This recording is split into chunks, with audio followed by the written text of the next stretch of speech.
दोस्तों, जब किसी इंसान की मृत्यु होती है तो उसके घर के बाहर भीड़ लग जाती है।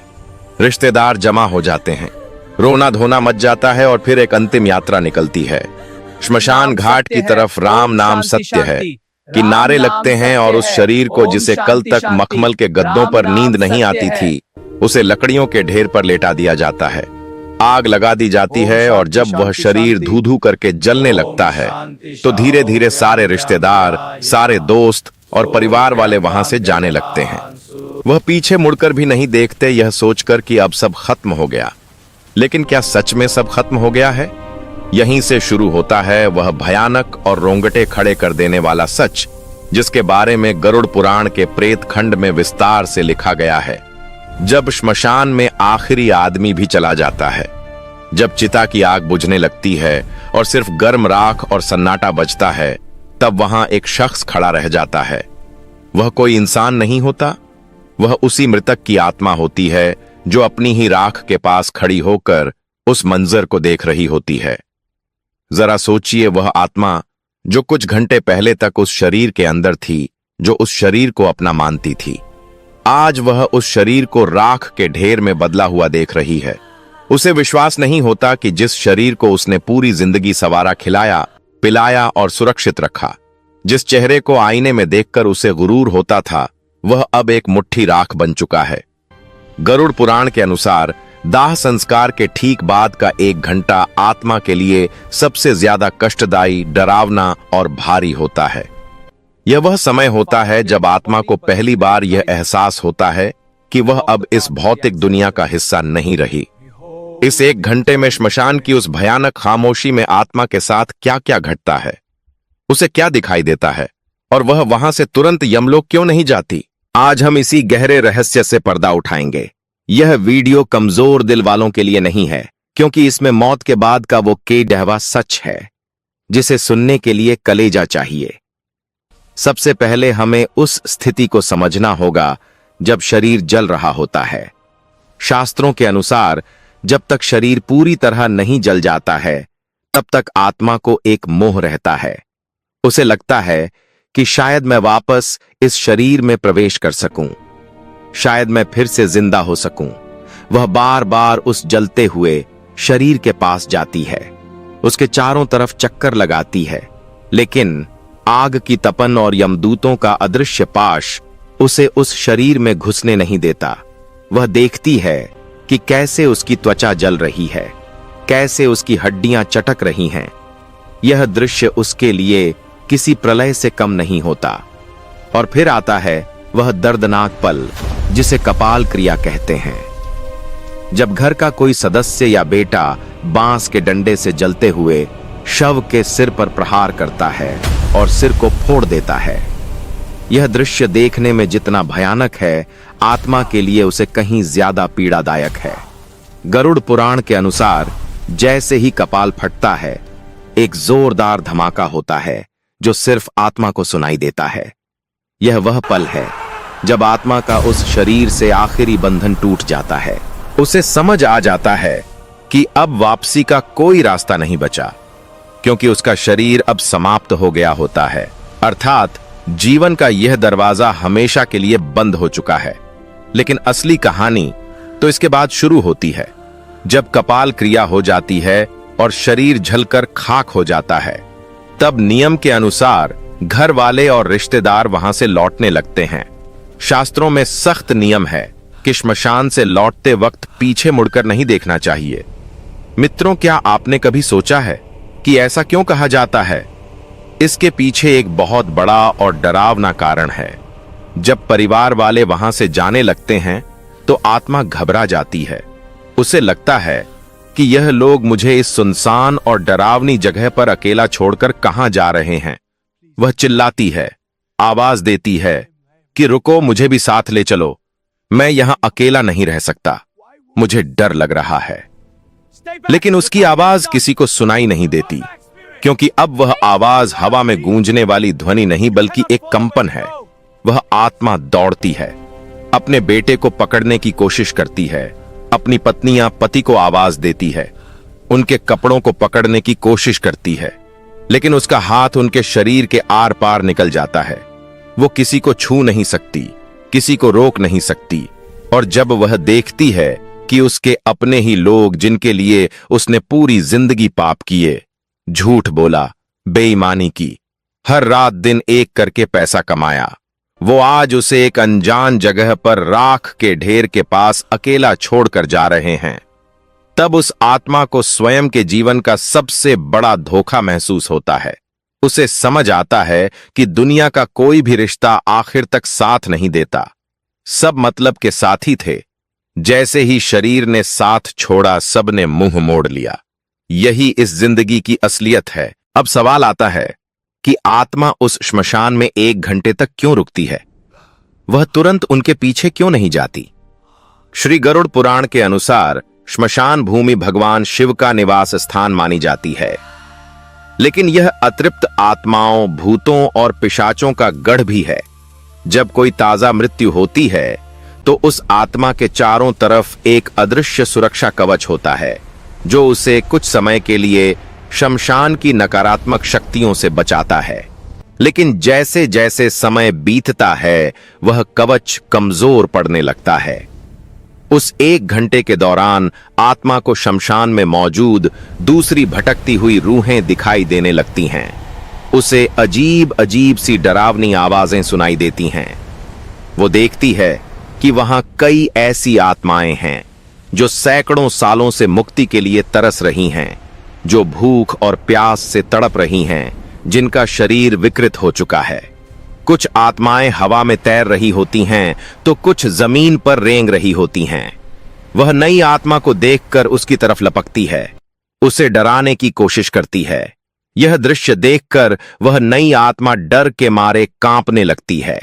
वह छिपने की जगह ढूंढती है, लेकिन श्मशान के खुले मैदान में छिपने की कोई जगह नहीं होती। उसे अपनी गलतियों का, अपने पापों का पछतावा होने लगता है। वह सोचती है कि काश मैंने जीवन में कुछ पुण्य किया होता, काश मैंने भगवान का नाम लिया होता, तो आज मुझे यह दिन नहीं देखना पड़ता। गरुड़ पुराण के अनुसार उस 1 घंटे में आत्मा को यमदूत तुरंत नहीं पकड़ते। वह उसे कुछ समय के लिए आजाद छोड़ देते हैं, ताकि वह अपनी आंखों से देख सके कि जिस शरीर और जिस संसार पर उसे इतना घमंड था, उसकी असली औकात क्या है। यह श्मशान वैराग्य का क्षण होता है, आत्मा को यह एहसास दिलाने के लिए कि तूने क्या खोया है और क्या पाया है। उसे वहां रुकना पड़ता है। उस समय आत्मा को एक बहुत ही विचित्र अनुभव होता है। उसे समय का ज्ञान नहीं रहता। जो हमारे लिए 1 घंटा है, वह उस आत्मा के लिए कई दिनों के बराबर लगता है। उस अकेलेपन में, उस सन्नाटे में उसे अपने जीवन की रील दिखाई देने लगती है। गरुड़ पुराण इसे जीवन समीक्षा या लाइफ रिव्यू कहता है। बचपन से लेकर जवानी तक और जवानी से लेकर बुढ़ापे तक उसने जो भी कर्म किए, चाहे वह बंद कमरे में किए हो या सबके सामने, सब कुछ उसकी आंखों के सामने तैरने लगता है। उसने किस किस का दिल दुखाया, किस किस का हक मारा, किस किस को धोखा दिया, वह सब उसे याद आने लगता है। और सबसे बड़ी बात, उसे यह भी दिखाई देता है कि उसके उन कर्मों का दूसरों पर क्या असर पड़ा। अगर उसने किसी गरीब की मजदूरी मारी थी तो उसे उस गरीब के बच्चे भूख से रोते हुए दिखाई देते हैं। अगर उसने किसी जानवर को पत्थर मारा था तो उसे उस जानवर का दर्द महसूस होता है। यह मानसिक पीड़ा शारीरिक पीड़ा से कई गुना ज्यादा होती है। आत्मा चीखती है, रोती है, लेकिन वहां उसके आंसू पोंछने वाला कोई नहीं होता। वहां सिर्फ हवा की सनसनाहट होती है और दूर कहीं कुत्तों के रोने की आवाज। यह वह समय है जब इंसान को अपनी असलियत का पता चलता है। उसे समझ आता है कि जिन पद, प्रतिष्ठा और पैसों का उसे इतना घमंड था, वह सब तो श्मशान के द्वार के बाहर ही छूट गए हैं। अंदर तो सिर्फ वह और उसके कर्म ही आए हैं। श्मशान की उस भूमि पर खड़े होकर आत्मा देखती है कि उसके शरीर की राख अब ठंडी हो रही है।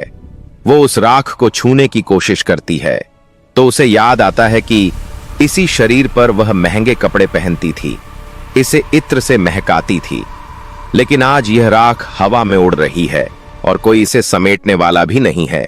यह शून्यता उसे तोड़ देती है। लेकिन कहानी यहीं खत्म नहीं होती।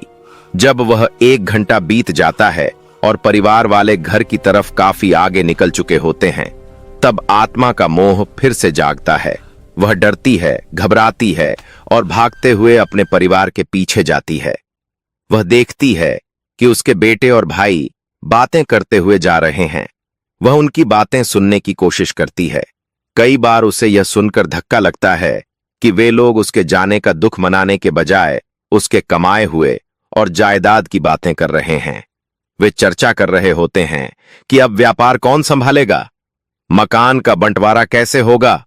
यह सुनकर आत्मा को ऐसा लगता है जैसे किसी ने खंजर घोंप दिया हो। वह चिल्लाती है, अरे मूर्खों, मैं अभी गया भी नहीं और तुम लोगों ने बंटवारा शुरू कर दिया। लेकिन उसकी आवाज उन तक नहीं पहुंचती। इसीलिए कहा जाता है कि घर में प्रवेश करने से पहले लोहे को छूना चाहिए, आग को छूना चाहिए या नीम की पत्ती चबानी चाहिए। यह सब इसलिए किया जाता है ताकि अगर वह आत्मा मोहवश आपके पीछे पीछे घर तक आ गई है तो वह घर के अंदर प्रवेश ना कर सके। क्योंकि अगर मृत्यु के तुरंत बाद आत्मा घर में प्रवेश कर जाए और उसे मुक्ति ना मिले तो वह घर में प्रेत बनकर रहने लगती है। गरुड़ पुराण में लिखा है कि आत्मा को बहुत प्यास लगती है। बहुत तेज प्यास, दाह संस्कार की गर्मी से उसका सूक्ष्म शरीर जल रहा होता है। वो पानी मांगती है। वो अपने घर के गद्दों के पास जाती है। वो अपने रिश्तेदारों के पास जाती है जो पानी पी रहे होते हैं, लेकिन वह पानी पी नहीं सकती। उसकी गर्दन, जिसे गरुड़ पुराण में सुई की नोक जैसा बताया गया है, इतनी पतली हो जाती है कि वह पानी की एक बूंद भी निगल नहीं पाती। यह सजा है उस मोह की जो उसने जीवन भर पाला था। उसे भूख लगती है। वह अपने घर की रसोई में जाती है जहां उसका मनपसंद खाना बनता था, लेकिन वह उसे खा नहीं सकती। वह सिर्फ उसकी खुशबू ले सकती है। यह बेबसी उसे तोड़ कर रख देती है। उस 1 घंटे के बाद जब आत्मा अपने घर पहुंचती है तो वह वहां का नजारा देखती है। वह देखती है कि लोग उसकी फोटो पर माला चढ़ा रहे हैं। कुछ लोग उसके जाने का दुख मना रहे हैं तो कुछ लोग उसकी संपत्ति, उसके पैसे और उसके बंटवारे की बातें कर रहे हैं। यह देखकर आत्मा को गहरा आघात लगता है। उसे समझ आता है कि मेरे जाने के बाद भी दुनिया वैसी ही चल रही है। किसी के रुकने से कुछ नहीं रुकता। जिन पैसों के लिए उसने भाई से लड़ाई की, जिन गहनों के लिए उसने दूसरों का दिल दुखाया, आज वह सब यहीं धरे रह गए हैं और वह खाली हाथ, नंगा और बेबस खड़ा है। उसे अपने ही घर में बेगानापन महसूस होता है। वह अपनी ही कुर्सी पर बैठना चाहता है, लेकिन बैठ नहीं पाता। वह अपने बच्चों के सिर पर हाथ रखना चाहता है, लेकिन रख नहीं पाता। वह अपनी पत्नी को रोते हुए देखता है और उसे चुप कराने की कोशिश करता है, लेकिन वह उसे महसूस नहीं कर पाती। यह असमर्थता आत्मा को पागल कर देती है। वह बार बार दीवार से टकराती है। अपने सिर को पगड़ी डिड्डाकर जोर जोर से रोती है। आईने में खुद को देखने की कोशिश करती है, लेकिन वहां कोई प्रतिबिंब नहीं होता। गरुड़ पुराण यह भी बताता है कि मृत्यु के बाद आत्मा की याददाश्त, जिसे हम स्मृति कहते हैं, बहुत तेज हो जाती है। उसे अपने बचपन से लेकर बुढ़ापे तक का एक एक पल याद आने लगता है। उसने कब किससे झूठ बोला, कब किस गरीब को सताया, कब किस जानवर को मारा, उसे सब कुछ एक फिल्म की तरह दिखाई देने लगता है। उस वक्त उसे जो पछतावा होता है, उसकी आग चिता की आग से भी ज्यादा तेज होती है। वो चीखती है कि मुझे एक मौका और दे दो, मुझे वापस भेज दो। मैं सब ठीक कर दूंगा, मैं दान करूंगा, मैं पूजा करूंगा। लेकिन समय का पहिया उल्टा नहीं घूमता। उस समय आत्मा को यमदूतों का असली रूप दिखाई देने लगता है। जो यमदूत पहले उसे सिर्फ परछाई जैसे लग रहे थे, अब वह स्पष्ट होने लगते हैं। पापी आत्मा के लिए उनका रूप अत्यंत भयानक होता है। उनकी आंखें लाल अंगारों जैसी होती हैं, बाल बिखरे हुए होते हैं, दांत बाहर निकले होते हैं और हाथ में काला पाश होता है। वे आपस में बात करते हैं कि इस पापी को किस नरक में ले जाना है। उनकी बातें सुनकर आत्मा थर थर कांपने लगती है। लेकिन जो पुण्य आत्मा होती है, जिसने जीवन भर धर्म का पालन किया होता है, उसे वह यमदूत सौम्य और शांत दिखाई देते हैं। वे उससे आदर से बात करते हैं और उसे सांत्वना देते हैं। यह सब हमारे कर्मों का ही प्रतिबिंब है। जैसा हम करते हैं वैसा ही हमें अंत में दिखाई देता है। दोस्तों, यह 1 घंटा जो आत्मा श्मशान में और फिर अपने घर के दरवाजे पर बिताती है, यह उसे यह समझाने के लिए काफी होता है कि जीवन का असली उद्देश्य क्या था। हम पूरी जिंदगी भागते रहते हैं, पैसा कमाने के लिए, नाम कमाने के लिए, बड़ा घर बनाने के लिए। हम रिश्तों को दांव पर लगा देते हैं, नैतिकता को भूल जाते हैं, लेकिन अंत में उस 1 घंटे में हमारे पास सिर्फ हमारे कर्म होते हैं। अगर आपने जीवन में किसी प्यासे को पानी पिलाया है तो उस वक्त आपको ठंडक महसूस होगी। अगर आपने किसी नंगे को कपड़ा दिया है तो उस वक्त आपको सुरक्षा महसूस होगी। लेकिन अगर आपने सिर्फ छीना है, सिर्फ बटोरा है, तो उस वक्त आपको सिर्फ तड़प मिलेगी। गरुड़ पुराण का यह ज्ञान हमें डराने के लिए नहीं है, यह हमें जगाने के लिए है। यह हमें बताता है कि जिस मौत से हम इतना डरते हैं वह तो आनी ही है, और जब वह आएगी तो हमारे बैंक बैलेंस, हमारी डिग्रियां, हमारे फॉलोअर्स कुछ काम नहीं आएंगे। उस 1 घंटे में जब हम अपनी ही राख को देख रहे होंगे तब हमें सुकून सिर्फ इस बात से मिलेगा कि हमने किसी का भला किया था। इसीलिए शास्त्रों में कहा गया है कि जब तक शरीर में प्राण है तब तक शुभ कर्म कर लो, दान करो, सेवा करो और सबसे जरूरी भगवान का नाम लो। क्योंकि गरुड़ पुराण में भगवान विष्णु स्वयं कहते हैं कि जो व्यक्ति मेरे नाम का जप करता है उसे मृत्यु के बाद यमदूत नहीं बल्कि मेरे पार्षद लेने आते हैं। उसे शमशान की उस भयानक गर्मी और अकेलेपन का सामना नहीं करना पड़ता, बल्कि उसे एक दिव्य विमान में बैठाकर सीधे वैकुंठ ले जाया जाता है। श्मशान में उस 1 घंटे के दौरान आत्मा को कई और भी विचित्र अनुभव होते हैं। उसे वहां मौजूद पिंडी और चावल के गोलों को खाने की इच्छा होती है जो उसके पुत्र ने प्रदान किए हैं। गरुड़ पुराण के अनुसार पहले दिन का पिंडदान बहुत महत्वपूर्ण होता है। अगर विधि विधान से पिंडदान न किया जाए तो आत्मा को बहुत भूख लगती है और वह श्मशान में इधर उधर भटकती रहती है। कभी कभी वह श्मशान के पास के पेड़ों पर लटक जाती है या पानी के स्रोतों के पास जाकर अपनी प्यास बुझाने की कोशिश करती है, लेकिन बिना शरीर के प्यास बुझना नामुमकिन है। यह प्यास शारीरिक नहीं आत्मिक होती है, जो केवल मंत्रों और श्रद्धा से शांत हो सकती है। जो लोग श्राद्ध और पिंडदान को बेकार मानते हैं उन्हें यह समझना चाहिए कि यह भोजन शरीर के लिए नहीं बल्कि उस यात्रा के लिए है जिस पर आत्मा निकली है। बिना इस भोजन के आत्मा कमजोर हो जाती है और प्रेत योनि में जाने का खतरा बढ़ चल जाता है। एक और बात जो गरुड़ पुराण बताता है वो यह है कि उस समय आत्मा को अपने पूर्वज भी दिखाई दे सकते हैं। अगर उसके कर्म अच्छे रहे हैं तो उसके दादा परदादा जो पितृ में हैं उसे लेने के लिए या उसे धाड़स बंधाने के लिए वहां सूक्ष्म रूप में आ सकते हैं। वे उसे कहते हैं कि डरो मत, हम तुम्हारे साथ हैं। यह मिलन आत्मा को बहुत शांति देता है।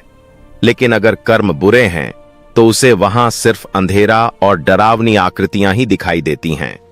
वह मदद के लिए पुकारता है लेकिन कोई नहीं आता। यह अकेलापन ही नरक की पहली सीढ़ी है। हमें यह समझना होगा कि हमारा शरीर 5 तत्वों से बना है: मिट्टी, पानी, आग, हवा और आकाश। जब शरीर जलता है तो यह 5 तत्व वापस प्रकृति में मिल जाते हैं, लेकिन आत्मा जो इन तत्वों से परे है वह वहीं रह जाती है। उसका सूक्ष्म शरीर, जिसे हम यातना शरीर भी कहते हैं, वह बना रहता है। इसी शरीर के माध्यम से वह सुख और दुख महसूस करती है। चिता की आग उसे जला नहीं सकती, लेकिन उसके कर्मों की आग उसे अंदर तक झुलसा देती है। मित्रों, आज की भाग दौड़ भरी जिंदगी में हम इन बातों को अंधविश्वास मानकर नकार देते हैं। हम सोचते हैं कि मरने के बाद किसने देखा है, क्या होता है, विज्ञान सबूत मांगता है। लेकिन हमारे आर्ष मुनियों ने अपनी दिव्य दृष्टि से इन लोगों को देखा है और गरुड़ पुराण के रूप में हमें यह नक्शा दिया है ताकि हम रास्ता ना भटके। यह मैथ का एक गाइड बुक है, या यूं कहे तो एक मैनुअल है जो हमें बताती है कि इस जीवन के बाद की यात्रा कैसे करनी है। अगर हम इसे नजरअंदाज करेंगे तो नुकसान हमारा ही है। जैसे किसी अनजान देश में जाने से पहले हम वहां के नक्शे और नियमों को समझते हैं, वैसे ही मृत्यु के बाद की दुनिया को समझना भी जरूरी है।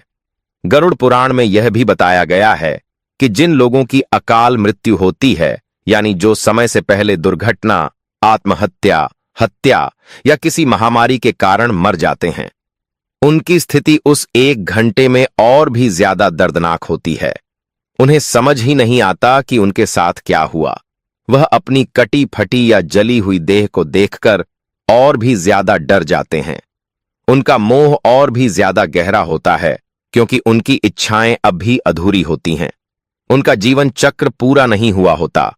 ऐसे में उनके लिए पिंडदान, तर्पण और नारायण बलि जैसी पूजा और भी ज्यादा जरूरी हो जाती है। अगर आपके परिवार में या जान पहचान में किसी की ऐसी मृत्यु हुई हो, तो उनके नाम से विशेष पूजा या दान जरूर करना चाहिए, ताकि उस 1 घंटे की तड़प से उन्हें थोड़ी राहत मिल सके और वे प्रेत योनि में ना भटके।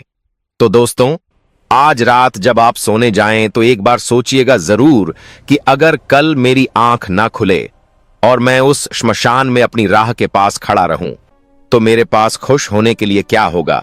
क्या मेरे पास कोई ऐसा कर्म है जिसे देखकर मैं कह सकूं कि हां, मेरा जीवन सफल था? अगर जवाब ना है तो अभी भी देर नहीं हुई है। सांसें चल रही हैं, मतलब मौका बाकी है। आज से ही, अभी से ही अपने जीवन की दिशा बदल दीजिए। नफरत छोड़िए, प्रेम बांटिए, लालच छोड़िए, दान कीजिए और अहंकार छोड़िए, भक्ति कीजिए।